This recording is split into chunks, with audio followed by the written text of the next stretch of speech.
जय गुरु जी। जय गुरु जी। मैना को प्रत्यक्ष दर्शन देकर शिवा देवी का उन्हें अभीष्ट वरदान से संतुष्ट करना तथा मैना से मैनाक का जन्म। नारद जी ने पूछा, पिताजी, जब देवी दुर्गा अंतर्धान हो गई और देवगण अपने अपने धाम को चले गए, उसके बाद क्या हुआ?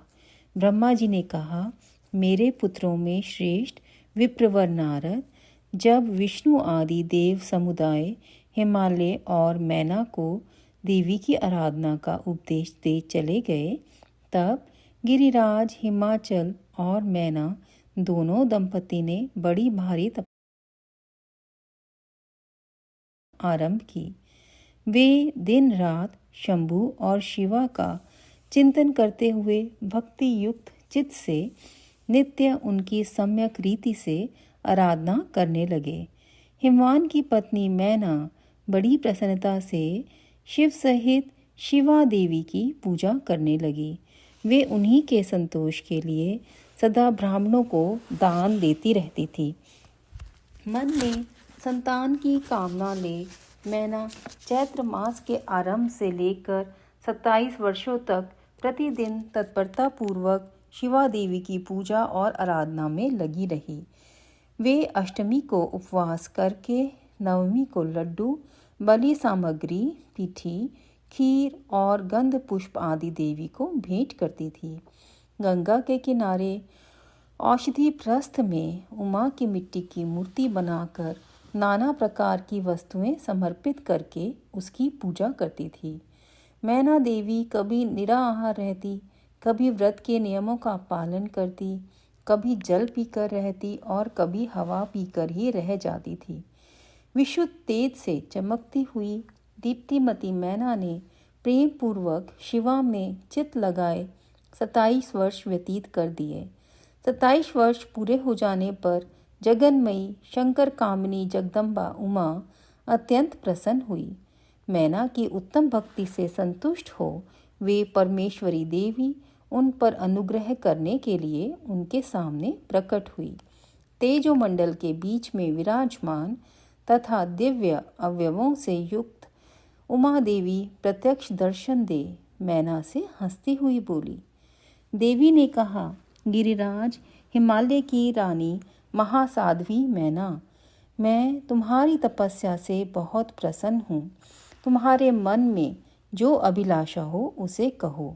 मैना, तुमने तपस्या, व्रत और समाधि के द्वारा जिस जिस वस्तु के लिए प्रार्थना की है वह सब मैं तुम्हें दूंगी। तब मैना ने प्रत्यक्ष प्रकट हुई कालिका देवी को देखकर प्रणाम किया और इस प्रकार कहा। मैना बोली, देवी, इस समय मुझे आपके रूप का प्रत्यक्ष दर्शन हुआ है, अतः मैं आपकी स्तुति करना चाहती हूँ। कालिके, इसके लिए आप प्रसन्न हों। ब्रह्मा जी कहते हैं, नारद, मैना के ऐसा कहने पर सर्वमोहिनी कालिका देवी ने मन में अत्यंत प्रसन्न हो अपनी दोनों बाहों से खींचकर मैना को हृदय से लगा लिया। इससे उन्हें तत्काल महाज्ञान की प्राप्ति हो गई। फिर तो मैना देवी प्रिय वचनों द्वारा भक्ति भाव से अपने सामने खड़ी हुई कालिका की स्तुति करने लगी। मैना बोली, जो महामाया जगत को धारण करने वाली चंडिका, लोकधारिणी तथा संपूर्ण मनोवांछित पदार्थों को देने वाली हैं, उन महादेवी को मैं प्रणाम करती हूँ। जो नित्य आनंद प्रदान करने वाली माया, योग निद्रा, जगत जननी तथा सुंदर कमलों की माला से अलंकृत है, उन नित्य सिद्धा उमा देवी को मैं नमस्कार करती हूँ। जो सबकी मातामही, नित्य आनंदमयी, भक्तों के शोक का नाश करने वाली तथा कल्प पर्यंत नारियों एवं प्राणियों की बुद्धि रूपनी है, उन देवी को मैं प्रणाम करती हूँ। आप यतियों के अज्ञानमय बंधन के नाश की हेतुभूता ब्रह्म विद्या हैं। फिर मुझ जैसी नारियां आपके प्रभाव का क्या वर्णन कर सकती हैं? अथर्ववेद की जो हिंसा, मारण आदि का प्रयोग है वह आप ही हैं। देवी, आप मेरे अभीष्ट फल को सदा प्रदान कीजिए। भावहीन, आकार रहित तथा अदृश्य नित्य नित्य तन्मात्राओं से आप ही पंचभूतों के समुदाय को संयुक्त करती हैं। आप ही उनकी शाश्वत शक्ति हैं। आपका स्वरूप नित्य है। आप समय समय पर योग युक्त एवं समर्थ नारी के रूप में प्रकट होती हैं। आप ही जगत की योनि और आधार शक्ति हैं। आप ही प्राकृत तत्वों से परे नित्या प्रकृति कही गई हैं, जिसके द्वारा ब्रह्म के स्वरूप को वश में किया जाना जाता है, वह नित्य विद्या आप ही हैं। मातः आज मुझ पर प्रसन्न हुइए। आप ही अग्नि के भीतर व्याप्त उग्र दाहिका शक्ति हैं। आप ही सूर्य किरणों में स्थित प्रकाशिका शक्ति हैं। चंद्रमा में जो आह्लादिका शक्ति है वह भी आप ही हैं। ऐसी आप चंडी देवी का मैं स्तवन और वंदन करती हूँ। आप स्त्रियों को बहुत प्रिय हैं। ऊर्ध्वरेता ब्रह्मचारियों की ध्येयभूता नित्या ब्रह्म शक्ति भी आप ही हैं। संपूर्ण जगत की वांछा तथा श्री हरि की माया भी आप ही हैं। जो देवी इच्छा अनुसार रूप धारण करके सृष्टि, पालन और संहारमयी हो उन कार्यों का संपादन करती हैं तथा ब्रह्मा, विष्णु एवं रुद्र के शरीर की भी हेतुभूता हैं, वे आप ही हैं। देवी, आज आप मुझ पर प्रसन्न हो। आपको पुनः मेरा नमस्कार है। ब्रह्मा जी कहते हैं, नारद, मैना के इस प्रकार स्तुति करने पर दुर्गा कालिका ने पुनः उन मैना देवी से कहा, तुम अपना मनोवांछित वर मांग लो। हिमाचल प्रिय, तुम मुझे प्राणों के समान प्यारी हो। तुम्हारी जो इच्छा हो वह वर मांगो, मैं निश्चय उसे दे दूंगी। तुम्हारे लिए मुझे कुछ भी अदेय नहीं है। महेश्वरी उमा का यह अमृत के समान मधुर वचन सुनकर हिमगिरी कामिनी मैना बहुत संतुष्ट हुई और इस प्रकार बोली, शिवे, आपकी जय हो, जय हो। उत्कृष्ट ज्ञान वाली महेश्वरी जगदम्बिके, यदि मैं वर पाने के योग्य हूँ तो फिर आपसे श्रेष्ठ वर मांगती हूँ। जगदम्बे, पहले तो मुझे 100 पुत्र हों, उन सब की बड़ी आयु हो, वे बल पराक्रम से युक्त तथा रिद्धि सिद्धि से संपन्न हों। उन पुत्रों के पश्चात मेरे एक पुत्री हो, जो स्वरूप और गुणों से सुशोभित होने वाली हो। वह दोनों कुलों को आनंद देने वाले तथा तीनों लोकों में पूजित हों। जगदम्बिके, शिवे, आप ही देवताओं का कार्य सिद्ध करने के लिए मेरी पुत्री तथा रुद्रदेव की पत्नी होइए और तदनुसार लीला कीजिए। ब्रह्मा जी कहते हैं, नारद, मेनका की यह बात सुनकर प्रसन्न हृदया देवी उमा ने उनके मनोरथ को पूर्ण करने के लिए मुस्कुराकर कहा। देवी बोली, पहले तुम्हें 100 बलवान पुत्र प्राप्त होंगे। उनमें भी एक सबसे अधिक बलवान और प्रधान होगा, जो सबसे पहले उत्पन्न होगा। तुम्हारी भक्ति से संतुष्ट हो मैं स्वयं तुम्हारे यहाँ पुत्री के रूप में अवतीर्ण होंगी और समस्त देवताओं से सेवित हो उनका कार्य सिद्ध करूँगी। ऐसा कहकर जगतधात्री परमेश्वरी कालिका शिवा मैना के देखते देखते वहीं अदृश्य हो गई। तात महेश्वरी से अभीष्ट वर पाकर मैना को भी अपार हर्ष हुआ। उनका तपस्या जनित सारा क्लेश नष्ट हो गया। मुने फिर कालक्रम से मैना के गर्भ रहा और वह प्रतिदिन बढ़ने लगा। समय अनुसार उसने एक उत्तम पुत्र को उत्पन्न किया, जिसका नाम मैनाक था। उसने समुद्र के साथ उत्तम मैत्री बांधी। वह अद्भुत पर्वत नाग वधुओं के उपभोग का स्थल बना हुआ है। उसके समस्त अंग श्रेष्ठ हैं। हिमालय के 100 पुत्रों में वह सबसे श्रेष्ठ और महान बल पराक्रम से संपन्न है। अपने से या अपने बाद प्रकट हुए समस्त पर्वतों में एकमात्र मैनाक ही पर्वतराज के पद पर प्रतिष्ठित है। अध्याय 5।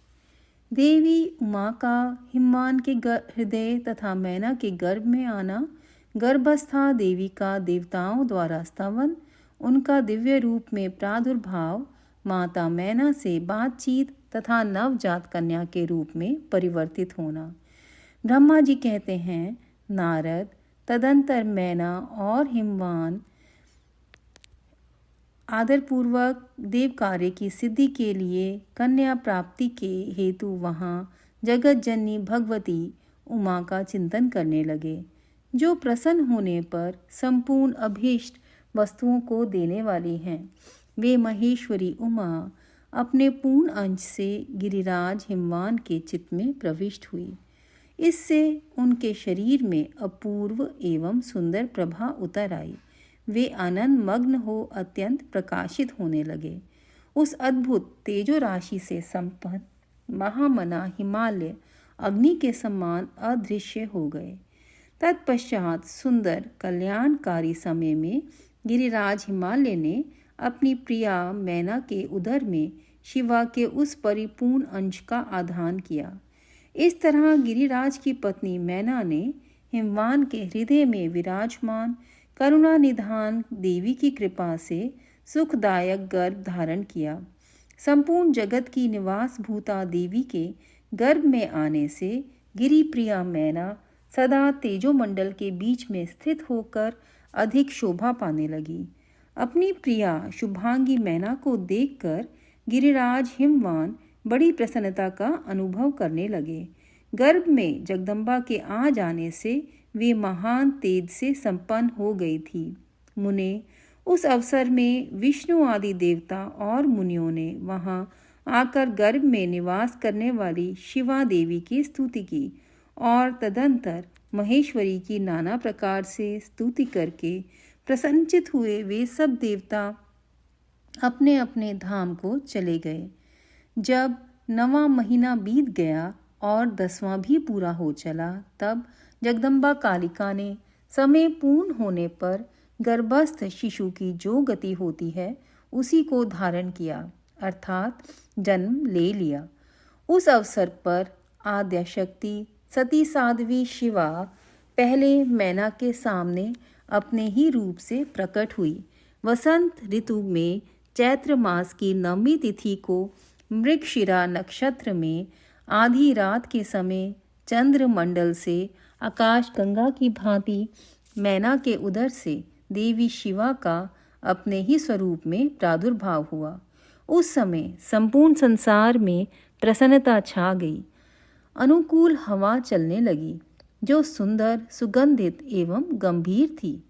उस समय जल की वर्षा के साथ फूलों की वृष्टि हुई। विष्णु आदि सब देवता वहां आए। सब ने सुखी होकर प्रसन्नता के साथ जगदम्बा के दर्शन किए और शिवलोक में निवास करने वाली दिव्य रूपा महामाया शिवकामिनी मंगलमयी कालिका माता का स्तवन किया। नारद जब देवता लोग स्तुति करके चले गए, तब मेनका उस समय प्रकट हुई। नील कमल दल के समान कांति वाली श्याम वर्णा देवी को देखकर अतिशय आनंद का अनुभव करने लगी।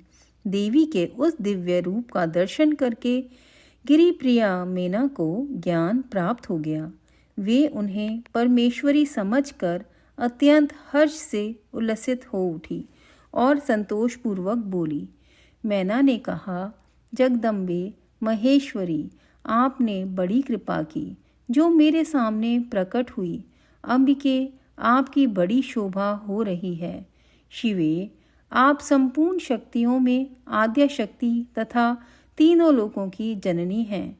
देवी, आप भगवान शिव को सदा ही प्रिय हैं तथा संपूर्ण देवताओं से प्रशंसित पराशक्ति हैं। महेश्वरी, आप कृपा करें और इसी रूप में मेरे ध्यान में स्थित हो जाएं। साथ ही मेरी पुत्री के अनुरूप प्रत्यक्ष दर्शनीय रूप धारण करें। ब्रह्मा जी कहते हैं, नारद, पर्वत पत्नी मैना की यह बात सुनकर अत्यंत प्रसन्न हुई शिवा देवी ने उस गिरी प्रिया को इस प्रकार उत्तर दिया। देवी बोली, मैना, तुमने पहले तत्परतापूर्वक मेरी बड़ी सेवा की थी। उस समय तुम्हारी भक्ति से प्रसन्न हो मैं वर देने के लिए तुम्हारे निकट आई। वर मांगो। मेरी इस वाणी को सुनकर तुमने जो वर मांगा वह इस प्रकार है, महादेवी, आप मेरी पुत्री हो जाएं और देवताओं का हित साधन करें। तब मैं तथास्तु कहकर तुम्हें सादर यह वर दे दिया और मैं अपने धाम को चली गई। गिरी कामिनी उस वर के अनुसार समय पाकर आज मैं तुम्हारी पुत्री हुई हूँ। आज मैंने जो दिव्य रूप का दर्शन कराया है, इसका उद्देश्य इतना ही है कि तुम्हें मेरे स्वरूप का स्मरण हो जाए, अन्यथा मनुष्य रूप में प्रकट होने पर मेरे विषय में तुम अनजान ही बनी रहती।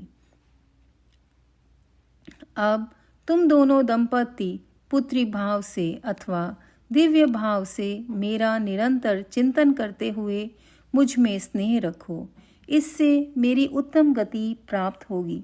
मैं पृथ्वी पर अद्भुत लीला करके देवताओं का कार्य सिद्ध करूंगी। भगवान शंभु की पत्नी होंगी और सज्जनों का संकट से उद्धार करूंगी। ऐसा कहकर जगन माता शिवा चुप हो गई और उसी क्षण माता के देखते देखते प्रसन्नतापूर्वक नवजात पुत्री के रूप में परिवर्तित हो गई। अध्याय 6। जय गुरु जी। संगत जी, आज का पूरा चैप्टर देवी जी के ऊपर है और भगवती उमा जगत जननी उन्होंने किस प्रकार मैना माता के गर्भ से जन्म लिया। और गुरु जी हमेशा कहते थे देवी जी के लिए कि वो मेरी धी है। तो सारी देवियाँ जी गुरु जी की बेटी हैं, क्योंकि गुरु जी महाशिव हैं और इसलिए हम सब के लिए पूजनीय है हमारे गुरु जी। जब हम अपने गुरु की पूजा करते हैं तो सभी देवी देवताओं की सबकी पूजा हो जाती है। जय गुरु जी, जय गुरु जी, जय गुरु जी। देवी शक्ति सारे संसार में देवी शक्ति व्याप्त करके रखी है। सब हम सब का देवी शक्ति के बिना कुछ उद्धार नहीं हो सकता। तो माँ हम पर कृपा करें, सब पर गुरु जी सारी संगत पर कृपा करें। जय गुरु जी।